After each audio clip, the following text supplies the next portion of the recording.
the biggest problem you guys all have, and we'll get into this in another podcast, is you guys always talk about, a lot of people talk about features and all this stuff. Like, we've had people literally talk about like foundation of CrossFit and like how it is established. Like, people don't care. Like, that's great that you care, but all they need to know is like where they're starting and then how you're going to help them. You're an inspiration to our entire organization. Welcome to the Gym Marketing Made Simple podcast. We're going to be talking the done-for-you marketing and sales strategies proven to work with boutique fitness gyms to increase quality lead flow and grow your revenue. Don't try to be a professional marketer and waste tons of money. Let the experts at Lasso do it for you. And now, here are your hosts, Blake Ruff and Sherman Merricks. All right, guys, how are you doing? This is Blake and Sherman with the Gym Marketing Made Simple podcast, where we focus on increasing your leads, but more importantly, increasing your revenue. Guys, today we are going to dive into some sales stuff. Blake and I are going to sort of dig in, give you guys some tips. The main thing that we're going to deal with today is objection handling, right? Because we all get objections when we have folks come in for intros or talk to them on the phone or anything, whatever we're doing. So we want to talk about that because I believe there's not many people that necessarily like hate sales, and sales isn't this big scary thing, but many folks haven't been trained on sales or they don't know how to handle objections. So they hate it, right? Because it puts them in sort of that weird spot where they don't want to be the used car salesman, and they don't want to have to sell someone and all of that stuff. So when someone says, I need to go home and think about it, they don't know what to do. They don't know what to say. So we're going to dive into that today. And let's sort of start off with, before you get to the objection, I always like to say you should have basically laid the foundation and talked about the things that is important to them, right? What has them in front of you today? Because that's really important. So once you get to that point, let's say, we do the consult, we sit down with them, right? We talk to them for 15 or 20 minutes. Now we're getting to that point where it's like, hey, Mr. Smith, I think I know exactly what you need today. And then they're like, oh, I'm excited. I'm ready to get going. For me, the next question is, before I talk about price, right? Because if you talk about the objections before price, I just feel like the consults just go that much smoother. So what I like to say is, hey, Mr. Smith, is there anything that could stop you from signing up today? Now, here's the thing. We haven't talked about price at all, because that's the big one that sort of scares people away. We haven't talked about price, but let's just say that we jump into it and Mrs. Smith says, hey, yeah, it sort of depends on my schedule, right? Like, I don't know how many days per week I can make it. So for me, what I like to do from there, we will pull out the schedule and we will figure out how Mr. Smith can commit and attend at least 3 days of training in the gym, 3 to 4 days of training in the gym, right? Whether that's personal training or group options, right? I believe that sort of sets the tone that, hey, you're on their side, you're looking out in their best interest, right? You have their success at top of mind. So we do that, right? We deal with that scheduling objection before it becomes a real objection. So that's what I would do as far as schedule goes. But we know a lot of people, they'll be like, no, I'm ready to go. Like, I'm ready to get going. Like, I'm excited. So when they say that, you sort of roll out, hey, I'm excited to hear that, Mr. Smith. I am ready to get you going. I'm ready to get you signed up today. I just don't want you to tell me, hey, Sherman, I need to go home and think about it, or I need to talk to my wife or something like that. Because I know that if you leave here, the odds of you coming back drop drastically. So that's the reason I ask you, is there anything that could stop you from signing up today? So now when you say this, people are going to say, well, It'll definitely depend on the price, if that's important to them. And you say, oh, okay, I understand that. I get that. And then you dive into the price piece, right? Hey, like, do you have a budget in mind? That's sort of the next question. And then from there, you get one or two answers. No, I don't have a budget in mind. Yes, I do have a budget in mind. And a lot of times people are like, well, I don't know. I really don't have a budget in mind.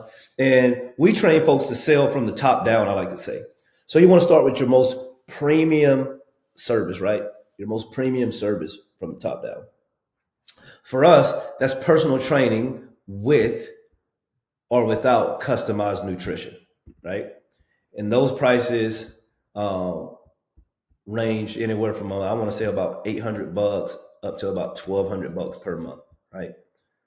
Now, I know that most people, 85, 90% of people that come in, they're not going to pay that much for us to do, to do fitness with us.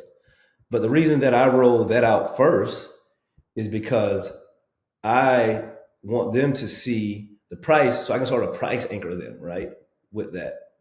So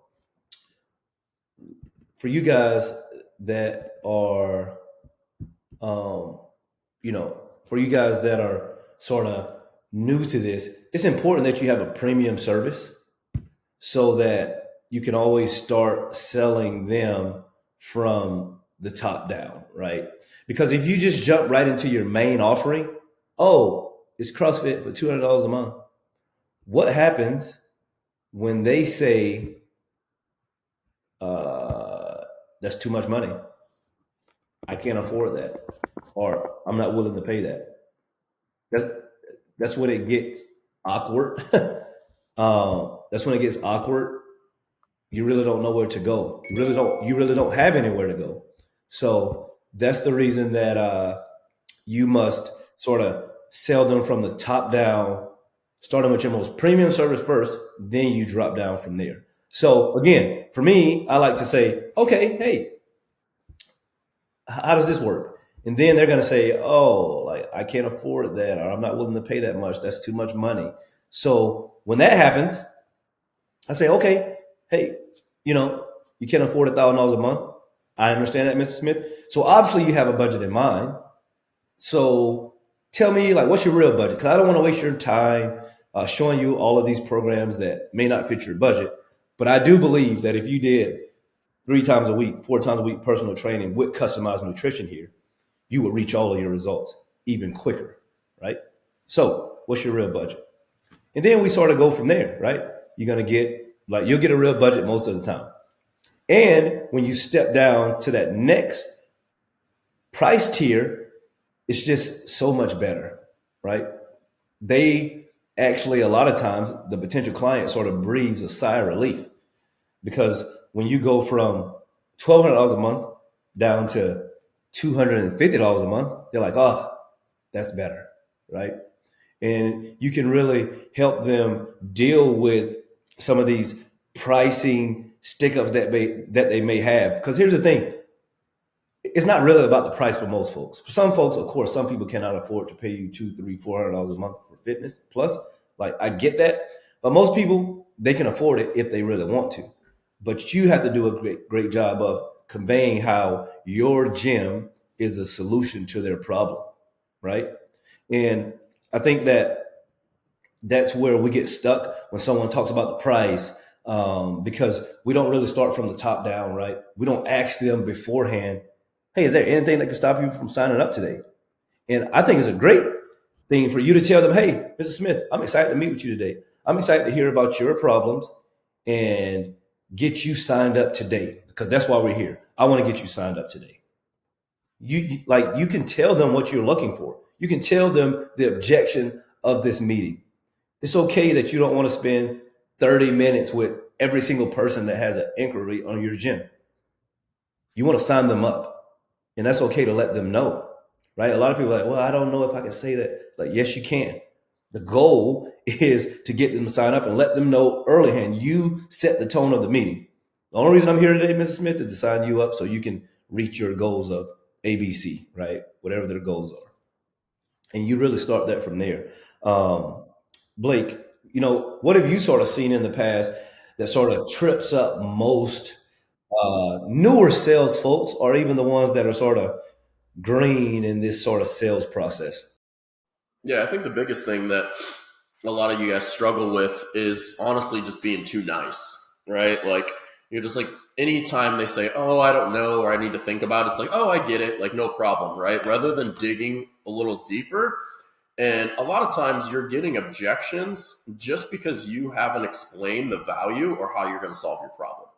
The biggest problem you guys all have, and we'll get into this in another podcast, is you guys always talk about, a lot of people talk about features and all this stuff. Like, we've had people literally talk about like foundation of CrossFit and like how it is established. Like, people don't care. Like, that's great that you care, but all they need to know is like where they're starting and then how you're going to help them. So if you explain that well, it's going to handle a lot of the objections because they're going to want to sign up. But I think there's two main problems that a lot of people have is one, like Sherman was saying, doing the price anchoring of if you start at like your main membership, you don't really have anywhere to go afterwards. So, and that looks, if you're showing them $1,000 a month, that looks really expensive. Now $200 looks a lot better, right?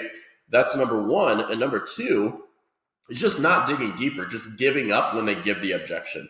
So they say like, oh, well, I'm going to go check out another gym. That just means that like you haven't shown them in your facility how you're going to solve their problem because they think somebody else is going to. If they came in and you showed them exactly the steps they're going to take and how you're going to get them the results, why would they go somewhere else? So digging deeper and deeper and deeper, like once somebody gives you an objections, like a lot of times that's just the start of the conversation. Then it becomes, okay, like tell me more about that. Like, ask questions. What haven't I conveyed to you? What seems unclear? Questions that lead to the next step of you figuring out where to go in the conversation so that they understand. Because objections really, at the end of it, they're telling you they don't believe that your service is going to get them results. Now, a lot of people say price, but everybody goes and buys $1,000 iPhone, right? So they have money. And so a lot of times it's not price, it's the value that they're not showing. You're showing. Blake, so sort of like I have one of my good friends, he's a surgeon, and, he does consults as well for much higher than, his services cost much more than $200, right? So, when I first started this gym thing 11, 12 years ago, I was trying to get better at sales. I was asking everyone. And I remember him telling me, he was like, hey, listen, like your job isn't necessarily to, quote unquote, sign someone up. It is to let them know how you're going to fix their problem. He was like, when someone comes to my office, I tell them, this is what I'm going to do. This is how I'm going to help you get out of pain. Or this is how I'm going to do this. And then I tell them the price. He was like, some people, they come in, like they have a big enough need. So I tell them the price, $20,000. They're like, okay, like we'll make it work. We'll figure it out. Some people say, there's no way I can afford it. He was like, I haven't really showed them exactly how their life is going to be better. He was like, but a lot of times what will happen is someone will say, I can't afford it.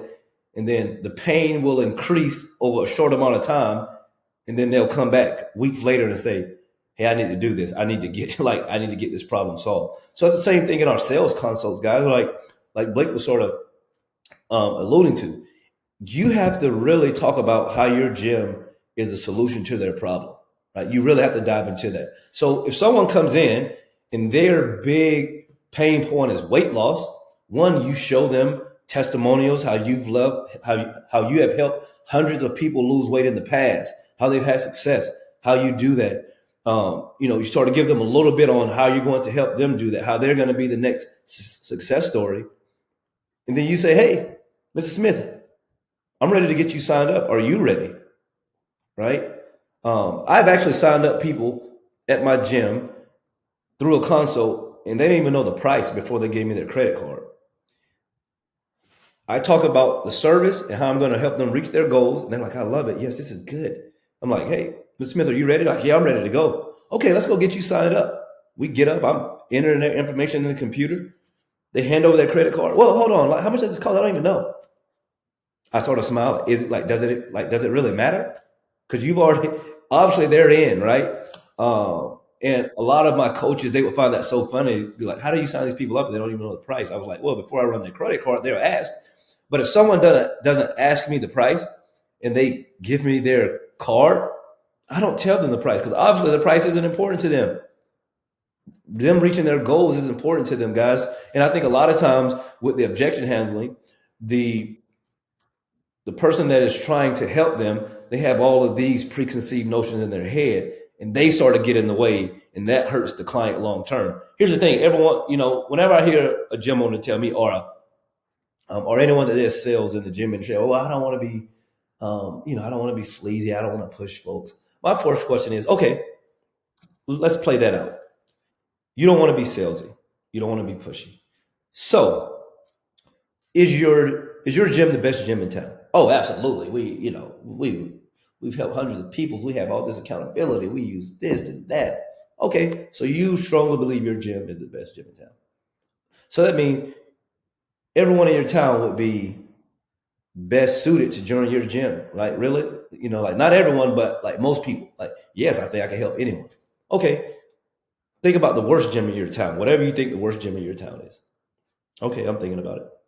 So, what if that guy or that girl gets phenomenal at sales and they sign up all of these people and they don't help them? But that person came to your gym first. But since you didn't want to be salesy, you let them walk out. They went to the gym down the road. That person was great at sales and signed them up. I like to say you actually did that potential client, a disservice by not being great at sales. Because if you were great at sales, you would be able to stand on all of those great services and all that life-changing stuff that you can do in your gym.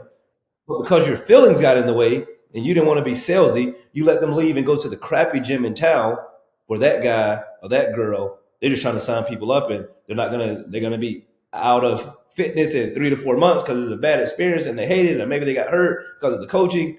So guys, we have to get over this whole thing of like, I don't want to be salesy. Like, I get it. No one wants to be the slimy salesman, but you have to become great at sales so that you can change lives, right?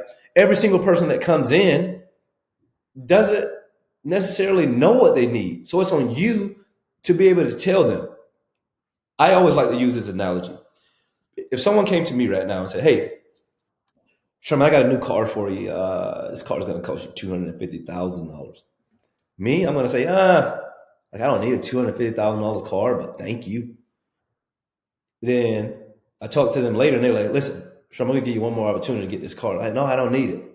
And then I find out a week later that they were trying to sell me a Bugatti, right? $1 million car. They're trying to sell it to me for $250,000.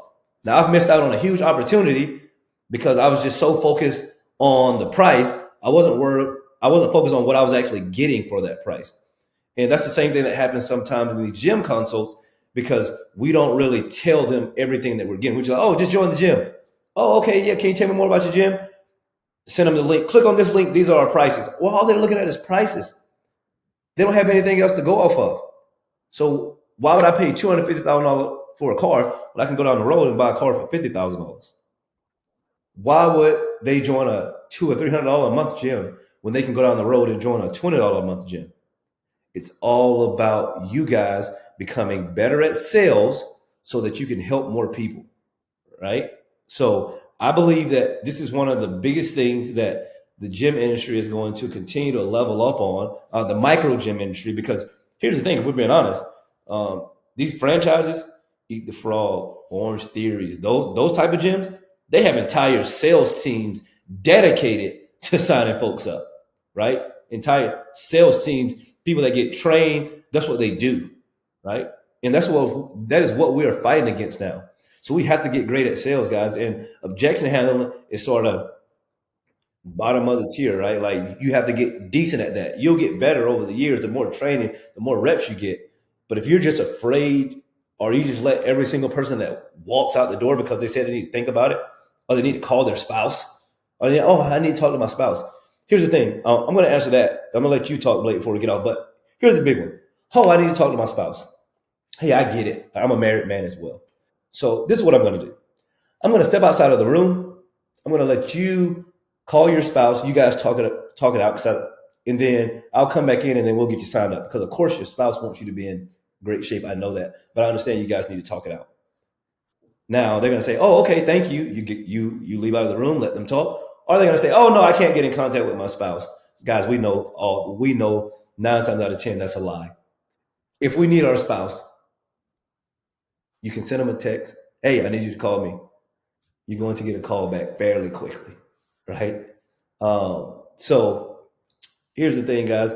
There's some type of script for anything. And that's why at Lasso, we really focus on, yes, we focus on the leads.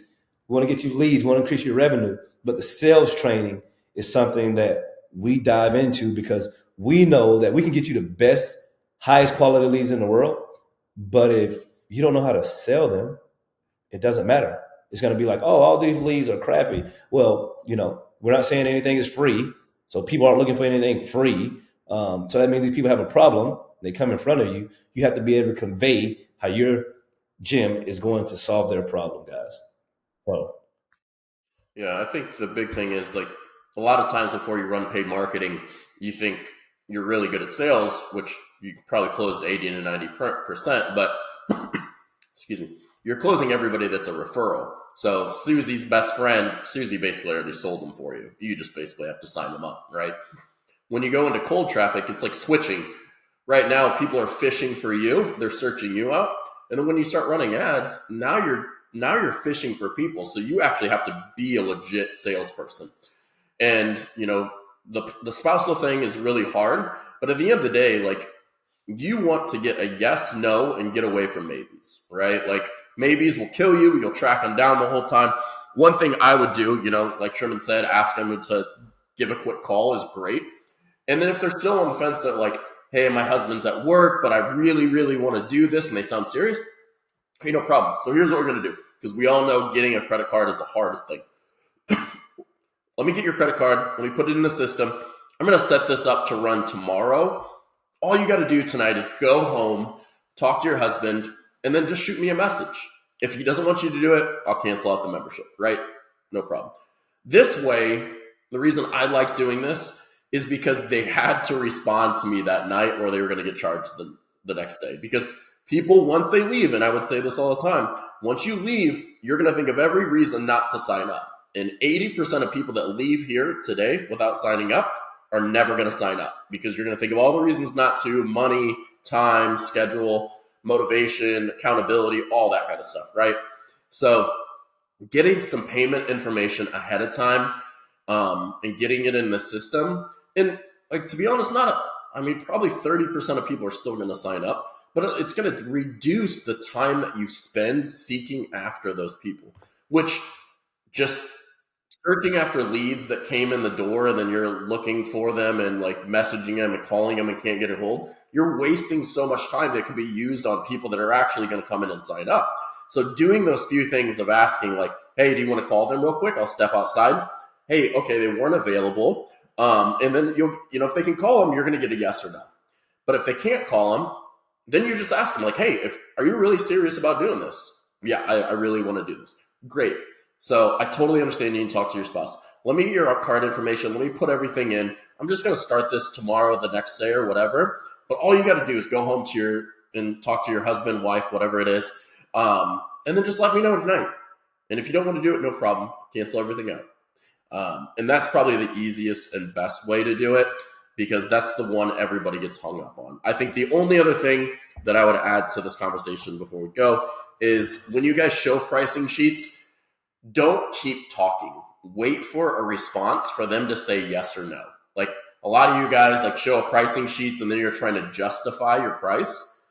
Let them respond because if you talk over them, then they're going to start questioning, right? So show them the pricing sheet, let them think through it, and then give you a response before you move on to the next one. Yeah, no, I think that's a great one. You dropped some good gems there. I believe that, again, the objection piece, there's so many things we could dive into, but we're going to get out of here. But to piggyback on what Blake said, if you take nothing else from this, like the objection handling skill, you can learn, we can work on it. You work with us, we're going to help you. But before these folks leave the consult, guys, this is what I tell my salespeople at my gym. You want a yes or a no. Obviously, a yes is better than a no. But you want a yes or a no, guys. Like, that is the point of the consult. The maybes, they're time wasters. They're energy wasters. You want a yes or a no. You talk to them. Yes, I'm ready to get going. Perfect. Or you talk to them. Hey, you know what? I don't think this is right for me. I'm just not willing to pay that much. I don't think blah, blah, blah. Okay, perfect. That's a no for right now. You put them in a long-term nurture sequence and just let it go. But those people that are maybes, those are the folks that drive you nuts. You got to follow up with them. They don't answer the phone call. It's just a huge waste of time. So in these consults, guys, you want a yes or a no. That's what you want, guys. So yeah, guys, thanks for tuning in. We hope that you guys get a ton of value out of this, and we'll see you guys soon. Yeah. Thank you for listening to the Gym Marketing Made Simple podcast with Blake Ruff and Sherman Merricks. We hope you enjoyed. We believe marketing should increase revenue and not waste money. So book your free call today. Head on over to lassoframework.com. That's lassoframework.com and find the right words, get more customers, and increase your revenue. We'll see you here next time.